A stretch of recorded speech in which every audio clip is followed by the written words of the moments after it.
Today, I'd like to talk to you all about smart cities. As you've been discussing over the past 3 days of the workshop, but really approach it from more of a technology angle. Now, there's a lot to talk about here, but I'm going to try to make this somewhat high level and brief. Right? I'd rather spend time discussing things with you than me just spending the next hour talking to you. So if you have questions, if there's particular topics you'd like to go deeper on, feel free to interrupt by unmuting yourself, or feel free to put a message on chat, and Sydney will make sure that we get to questions that may come up during this discussion. Okay, let me tell you a little bit about myself. As Sydney mentioned, I've been on the faculty here in the electrical engineering, computer engineering, and computer science domains pretty much since 1999. My areas are quite broad. I work on chips, I work on sensors, I work on artificial intelligence and machine learning and cloud infrastructure. And as we'll discover, as we go through this, that these are all key elements in what we would call smart city technologies.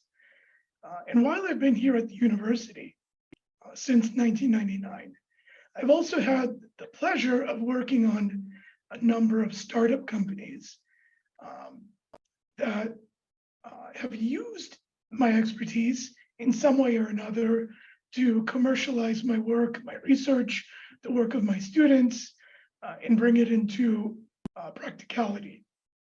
Now, what's relevant for what we're going to discuss is some of the projects I've worked on involve smart city technologies. For example, this Rockwire open source digital infrastructure is software infrastructure that we've developed here at the university to help communities and cities and campuses start to deploy some of these smart city technologies in a very cost-effective way. And in fact, this Rockwire digital infrastructure, we used it here at the university to help the university manage the COVID pandemic so that we could actually reopen the campus just a few months after the global lockdown happened. And what we'll talk about as we go through this will all build on my experiences with the Rockwire initiative. Okay, so that's a little bit about me. And what I'd like to do now is kind of set the stage a little bit about what I'd like to discuss with you. So, we all have a notion of what smart cities are all about. And, pretty much everybody here, even if you approach somebody randomly on the street and you said, well, what is a smart city? And you'd hear things like smart buildings and smart transportation and smart energy and manufacturing and ...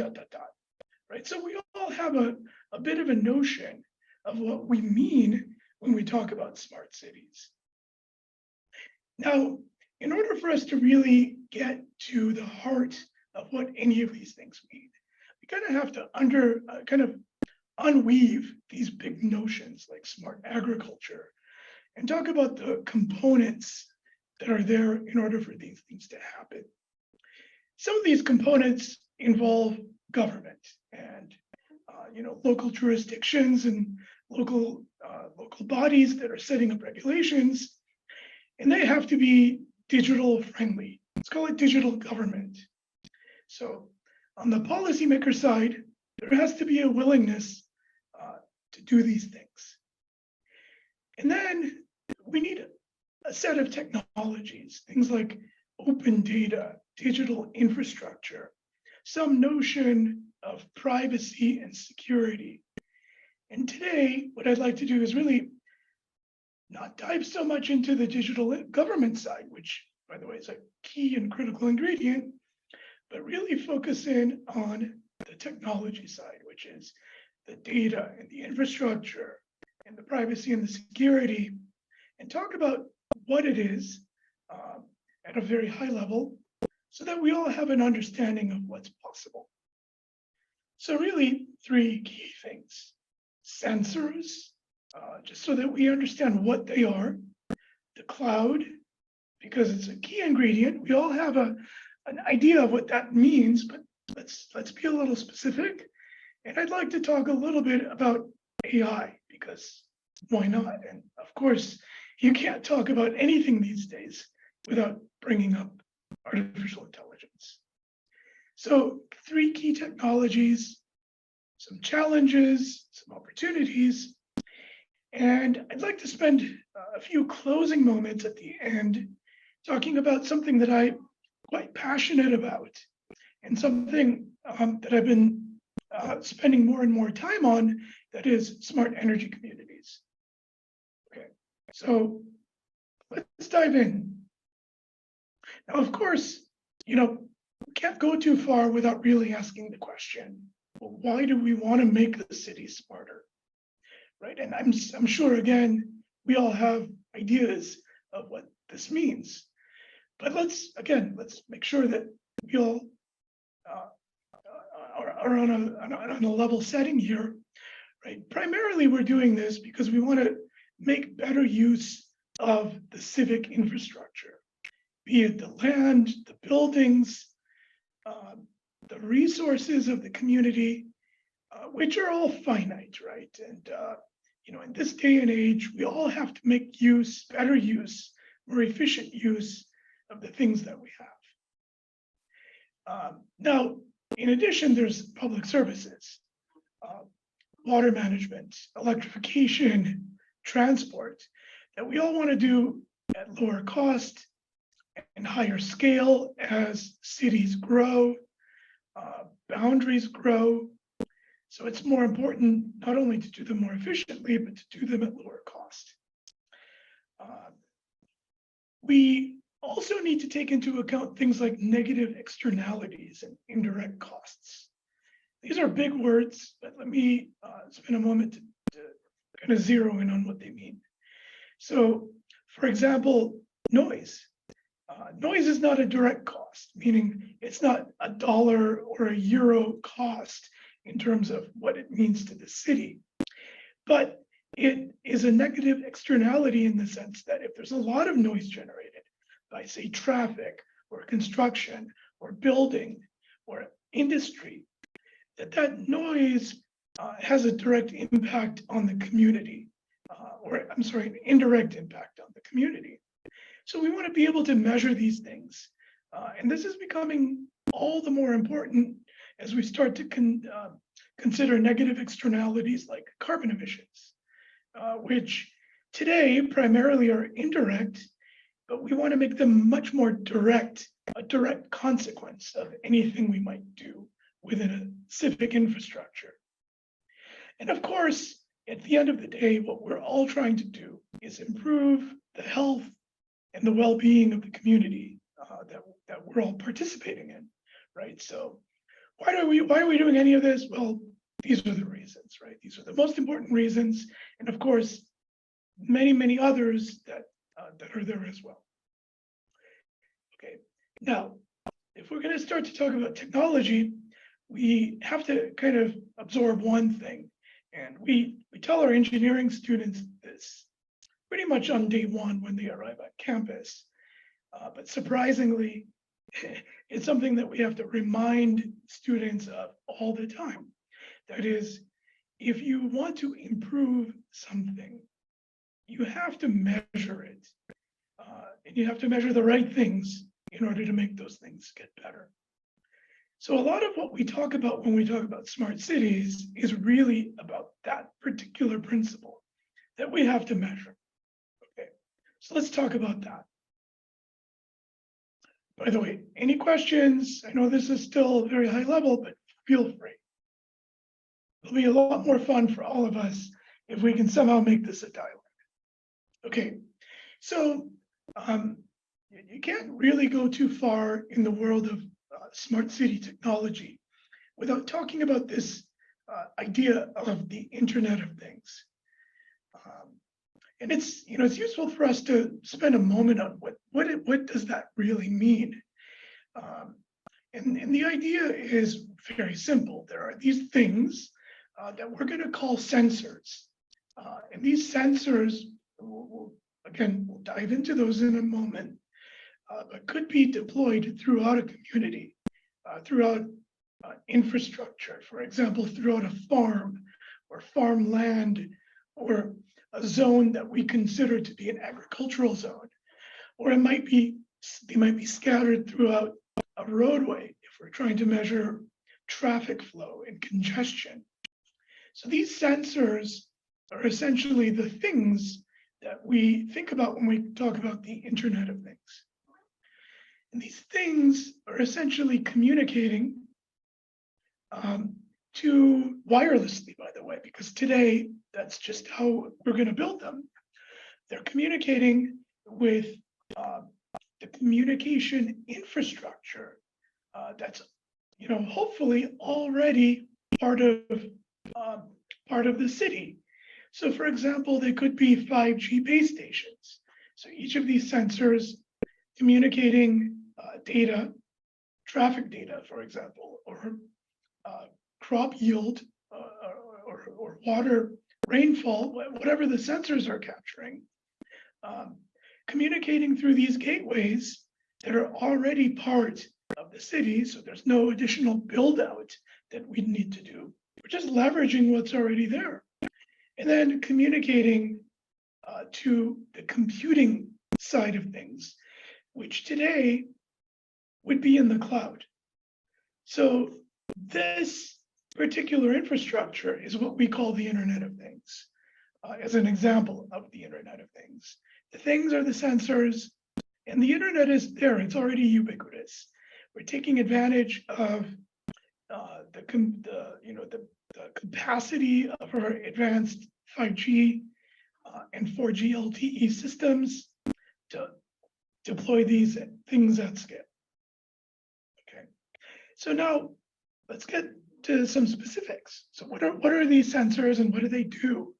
Let me give you a few very concrete examples, and then tell you something about the trends that we're seeing that are very important in this context. Okay, so here's an example.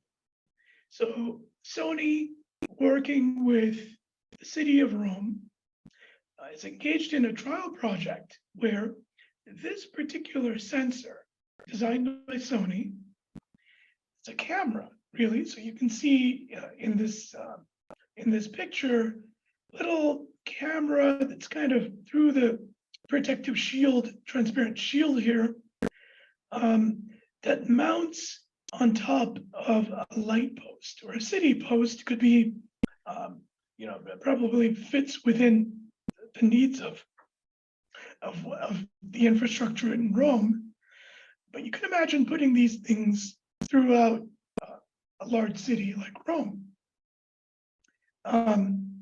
It's essentially a digital camera with 360-degree field of view. So it's actually seeing the entire surrounding around the camera, around this particular sensor.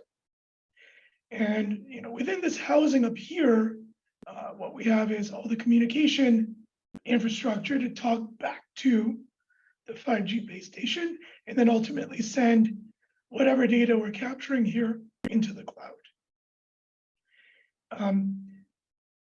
So these things mounted atop street poles are also privacy preserving. And we're going to talk more about that later, because very important trait for anything that we do within a smart city to talk about privacy.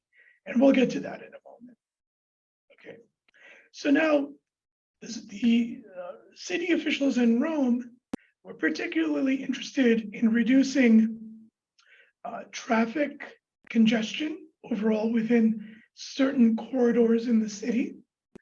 They were interested in reducing emissions due to people coming in and driving, and also pedestrian incidents where there's some injury or possibly a fatality because of the additional traffic caused by all this. And what they identified is, one primary concern after some analysis is that in particularly busy parts of the city, a lot of car traffic, a lot of vehicular traffic is from people looking for parking spots and just circling areas at length to find available parking, which we can all understand in a city like Rome could be very hard to find. So the idea here was to augment the civic infrastructure with these kinds of cameras to identify street parking, and then to identify so that as a driver, you can have a quick signal, maybe through an app developed by Rome, to tell you where the open parking is. You're not, driving around to find that parking. Also, by using these kinds, these particular cameras, monitoring for pedestrians at crosswalks, so that the civic infrastructure, the lights that are illuminating the cities, could also be turned on or blinked or something to designate that there are pedestrians that are about to cross, so that again, cars can be notified in advance. And then also something around the public buses. So anyway, here we are, a particular kind of sensor that fairly easy for the city of Rome to put into its existing civic infrastructure. Okay, so let's talk about another type of sensor. And this one I particularly like because it's very easy to deploy. And again, I'm there's hundreds of types of sensors, but I'm just picking on a few just to give all of us an idea of what's possible. Air quality sensor, deployed by a group within London. This is not a governmental group. It's actually a civic group, community run, but funded by the London Mayor's Office, so that people within the communities can monitor air quality, and they can get funded to deploy one of these sensors. They can mount it to their house. They can mount it on their property. The city of London also has mounted a few of these throughout the metro area. And again, what this is an air quality sensor, pretty low cost, that essentially is measuring inhalable particulate matter, carbon, and various other types of matter that are primarily the product of combustion, hydrocarbon combustion, so from vehicles primarily. So we can get an instantaneous measure because there's now a network of these, hundreds of them, throughout the metro London area, and we get an assessment of air quality, real time, all the time. Now, again, what I like about this is these particular sensors, few $100s, they're not very expensive. In fact, you see one example here where the sensor itself has a solar panel. So it can be very easily mounted without requiring power hookup, for example, and just essentially strapped to a pole in the right spot. Once it's there, for me to connect it to the network is just a configuration, pretty much like activating a smartphone, really. And then voila, it's part of the network. So point is, again, in the Internet of Things, these things are becoming quite easy to integrate and low cost. Okay. Happy to pause if anybody has a question.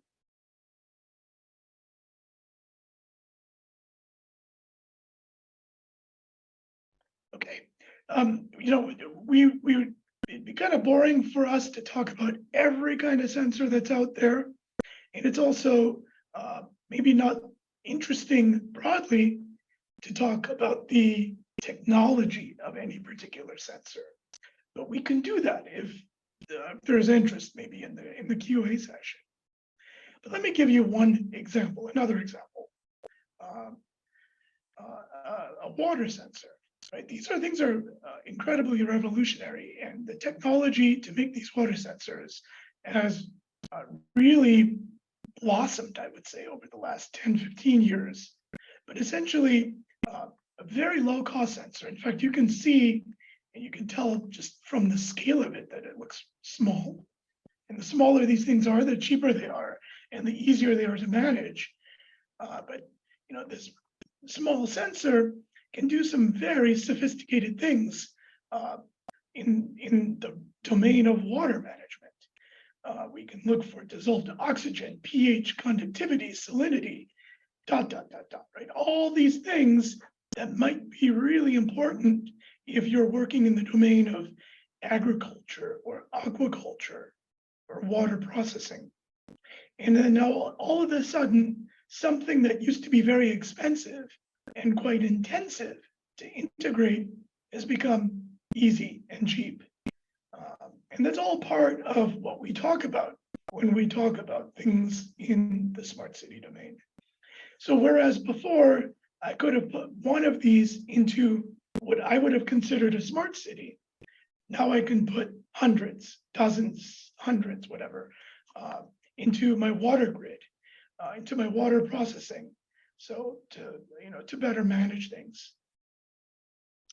Now, I didn't say this directly, but it should be hopefully clear to you that there's something incredible happening here in this world of IoT and smart sensors for the smart city.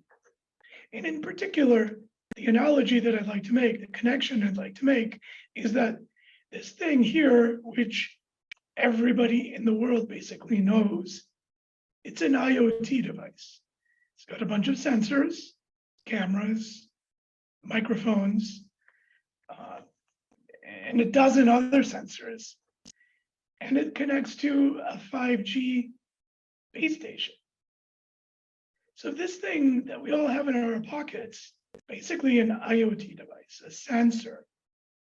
So let me flip back a few slides.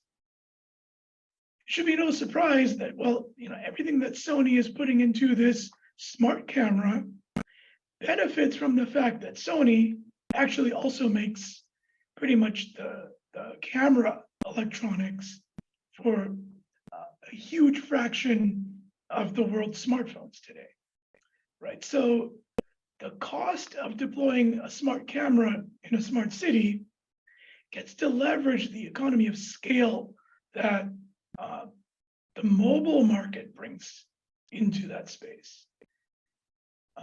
So what we're finding is very clearly that the cost over time has dropped precipitously, in part because these smart city sensors very much look like the smartphones that we all, the billions of smartphones that we've manufactured to date.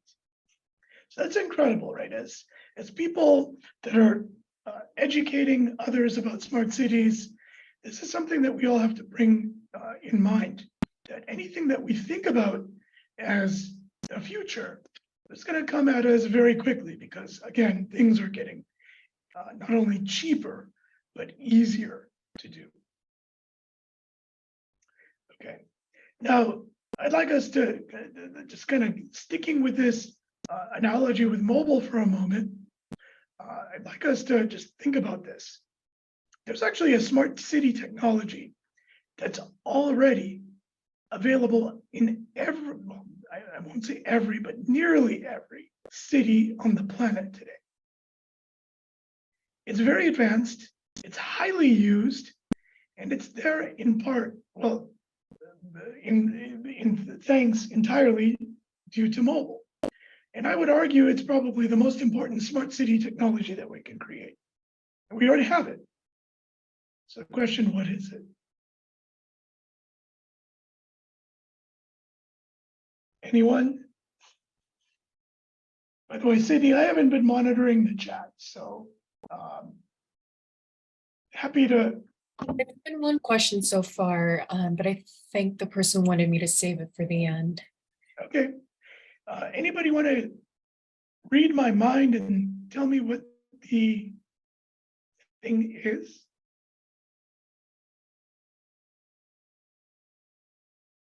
Well, okay. Well, here it is. Big reveal. Oops. We all know what this is, right? Here we have Google Maps, which it's available pretty much anywhere on the planet.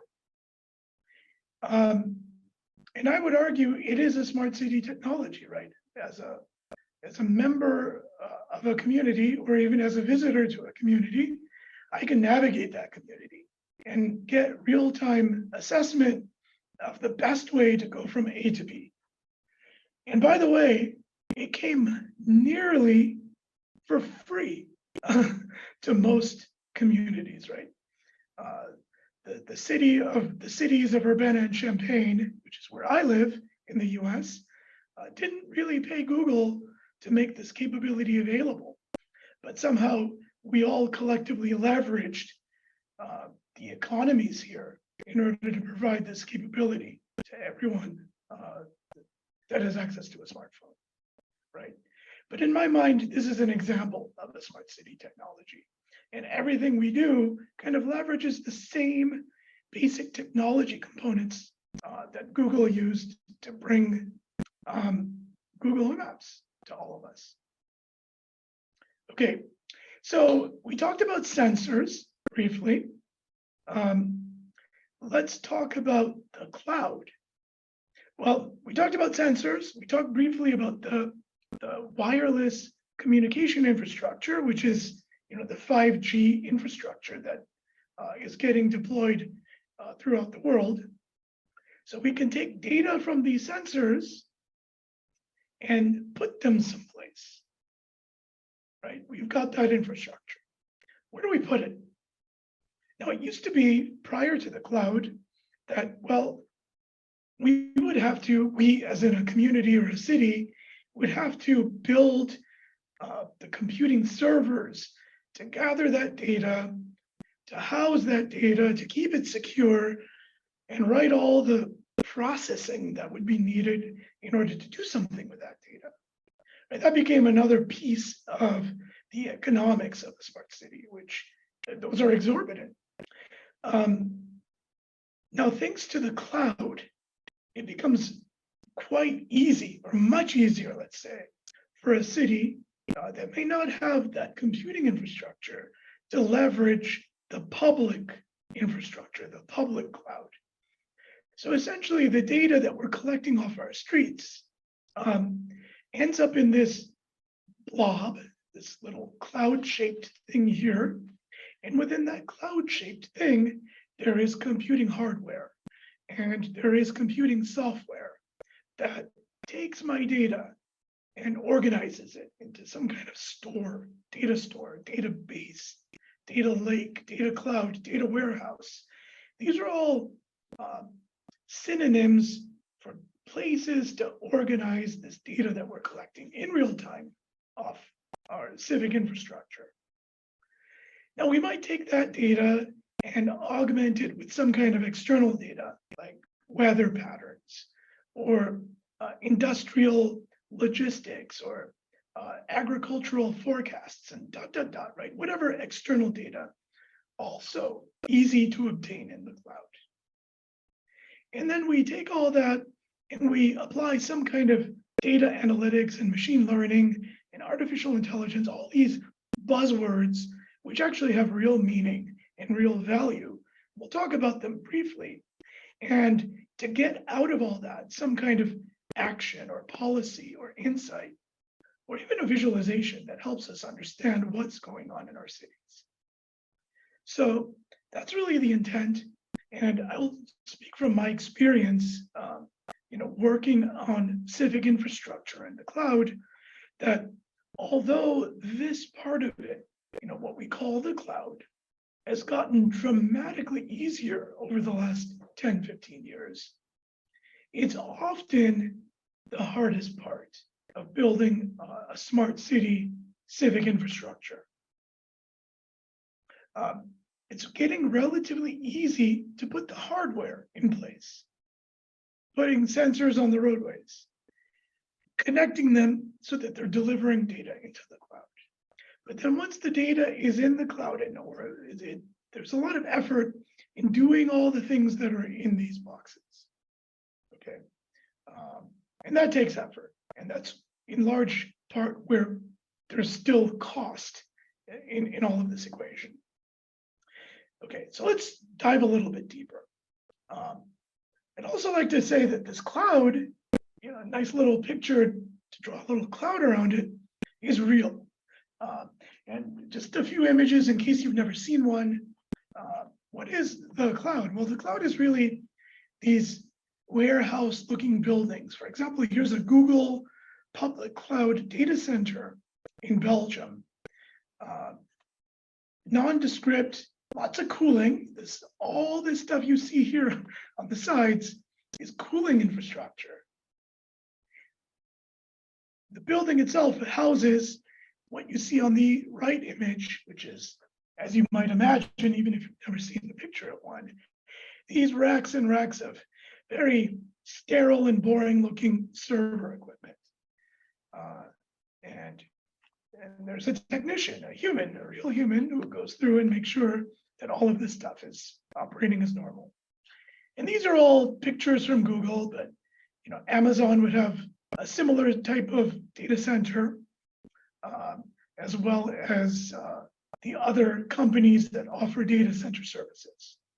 So we like to think about the cloud as this nice cloud wispy infrastructure, but that's what it is, in case you've never seen one. Okay, moving along now, let's talk a little bit about AI. And this is where our imagination is probably lagging behind. It's a weird thing to say. Lagging behind what can be done, what we can do these days is just breathtaking. If anybody's even dabbled in the world of AI. But let's get very concrete about it for the moment, right? We're gathering all this data off our civic infrastructure, off our cities. Well, what can we do with it? Like, what does AI help with? Well, we can use the sensor data to be predictive, and that's important. For example, based on the traffic patterns that we've seen over the past 7 days, can we predict tomorrow's commute times, right? To give our people, the people that live in our communities, a better forecast of whether they should take public transport or maybe stay home and work from home. The predictive models that we can develop these days are getting to be amazingly accurate. And we can build them quickly. We don't need we can leverage the work of experts fairly easily, even if we don't have direct access to those experts. We can even do things like capture events, detect events that aren't directly captured by our sensors. This gets a little scary sometimes. But let me give you an example. Can we use a camera sensor? Like, for example, the sensors that Rome is putting on its, on its streets to determine whether an arriving vehicle is complying with traffic laws. So, for example, going through an intersection when it should have stopped. Yeah, of course, these are things that are becoming much, much easier to do, thanks in part because of the advances in the AI domain. And I would say, incredible things are happening here. There's a project that I'm not very familiar with that in the US is gaining some traction around gun violence. Acoustic sensors that are deployed throughout a city to detect when a gun is fired and where that gun is fired, right? So that police can be directed quickly to locations where that gunfire is localized acoustically using the sensors. Sounds like magic, sounds a little scary, but these things can be done in part because of the advances around machine learning and artificial intelligence. Now, sometimes when people talk about AI, they also talk about AI at the edge. Okay, so for example, we talked about the cameras that Sony is creating for the city of Rome and how they can be used to detect free parking spots, available parking spots on the street. Okay, so that AI, clearly that's using AI. And you can see an example of how that AI might work in real time in this little video. So the car drives away and this red square, which is an identified parking spot, now becomes free. This is AI in action right here. In this AI, this detection is actually happening directly on the camera. It's not happening in the cloud. It doesn't have to. Okay, and this is what we talk about when we say AI happening on the edge AI. So the sensor itself is a smart sensor, and it has the ability to detect some of these macroscopic events like free parking spots. And all of this is happening because, again, the mobile revolution, right? Because our the cameras that we have in our pockets have a huge amount of capability attached to them. All of a sudden, we can do the same thing in the sensors that we're going to deploy within our cities. Okay, so we take AI, and the next thing that people think about when we talk about smart cities is this idea of a digital twin. Okay, which is, okay, let's take the AI, the data that we're getting from all these sensors, be it water sensors or traffic sensors or acoustic sensors or air quality sensors, and let's put them into a high fidelity 3D representation of our city. So for example, what you see here is not a picture of Wellington, New Zealand. It's actually a 3D model of Wellington, New Zealand. And what we can do is we can zoom in to an incredible level of detail to see individual facets of this digital city.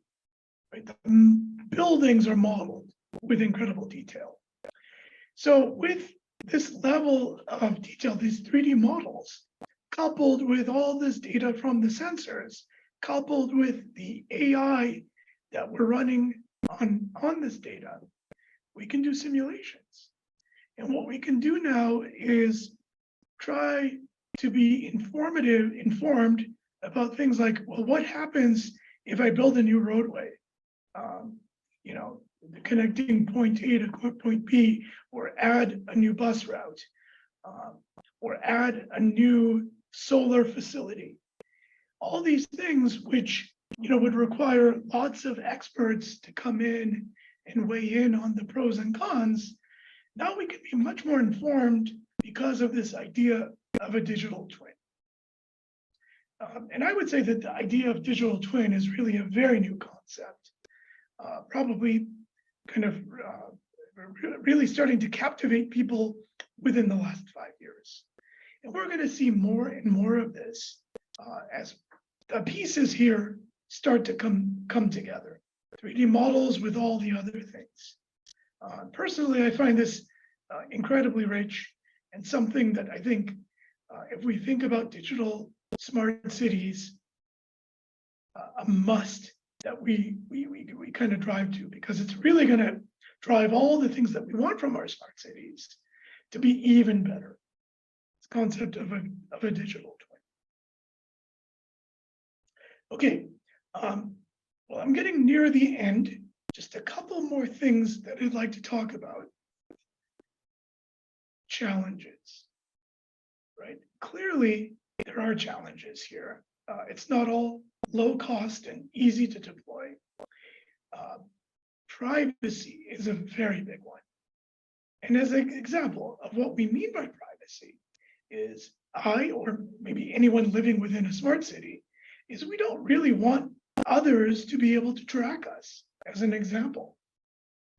Or maybe they don't want to, we just don't want personal information to be discovered because all of a sudden there are cameras everywhere as I drive through a city. Now, separate from privacy, and often people will confuse the two, is security. As we make things more digital, we also open the door for things to become compromised. So we don't want our smart city to be hacked, as an example, right? So we have to take some measures to make sure that, the sensors out there, the connections to the 5G infrastructure, the connections in the cloud itself are following things that ensure the integrity and the security that we want out of these systems. It's a big challenge, not solved, and we'll continue to hear about cybercrime as more and more cities become smarter and more digitized. But it's also a very active area of technological development. I'll talk a little bit more about privacy in a moment, because again, it's for most spots in the world, privacy is a very big concern and often will become a limiting factor for these technologies to be deployed within certain regions, even though they may have significant benefits. While the costs are coming down, costs and maintenance are still a big concern, right? Because we still have to commit to them from a city level, a community level, in order to reap the benefits. It's not as easy as putting air quality monitors throughout Metro London, but we have to maintain them to make sure they're still working a year from now. And we also have to integrate and create the apps, the digital infrastructure, the cloud, in order to continue to realize the benefits. Another important challenge is really around equal access and benefit, right? Because we're talking about smart cities and not private enterprises. We really want the things that we spend our community resources on to bring equal benefit to all the members of a community and not benefit a smaller group unfairly, right? So these, and there's a whole slew of solutions we can talk about on all four of these domains, but these are the primary challenges around deploying smart city technologies. Okay, let me touch a little bit on privacy, because again, that's a big one and often would be a limiter, a non-starter for some of the things that we want to do. And it's an area of very active technology development. Let's take a look at cameras in particular, right? Because cameras are the ones that we think about initially, right? I don't want to be tracked. I don't want my face to be recognized as I'm driving through a city or walking through a city. I just don't want that. And I will object to any technology that deploys that can do that. So privacy preserving has become a big topic in privacy research.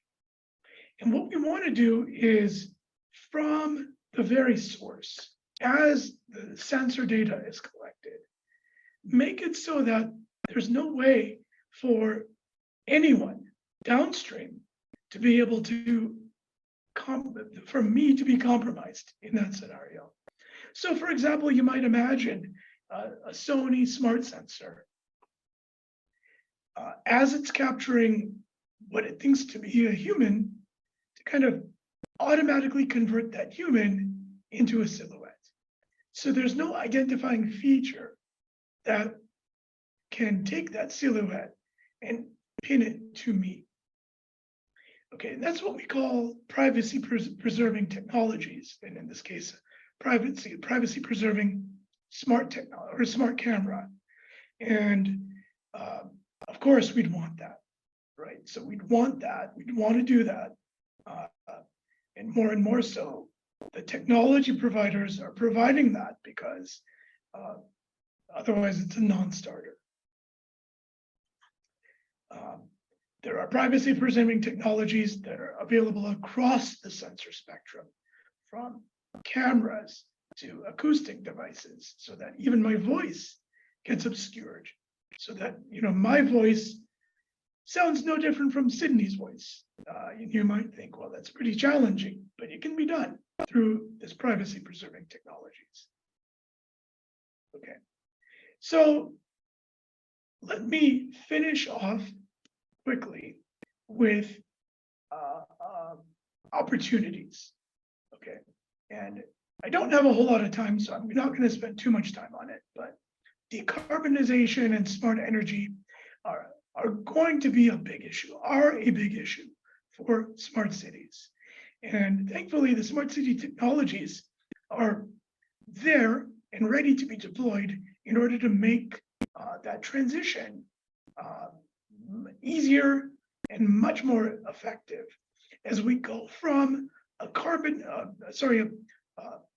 energy producing sector that uses fossil fuels and modes of energy production that generate greenhouse gases to a more renewable mix with more solar and wind that leverage the existing transmission networks, so that as we become electrified, so our houses become much more dependent on electricity as opposed to other forms of energy, and the transportation we use becomes more electrified. There's much stronger dependence on the electric grid. So what we're finding is there's this kind of upswelling of smart energy communities. These smart energy communities are small groups of energy producers. So, for example, you might be because you've installed solar production on your rooftop. So these communities are able to generate electricity that they can then locally consume within their smart homes or within their electric vehicles. And then any excess can be shared amongst them, so that, because the sun is shining on my house, but not on yours, you can still charge your electric car because I'm sharing my energy with you. And the idea of these smart energy communities is becoming somewhat popular. And I was just in Europe a few weeks ago, meeting with cities in Italy, where this idea of smart energy communities is something that the cities themselves are trying to promote, so that we can speed up this transition from carbon producing energy generation to clean energy.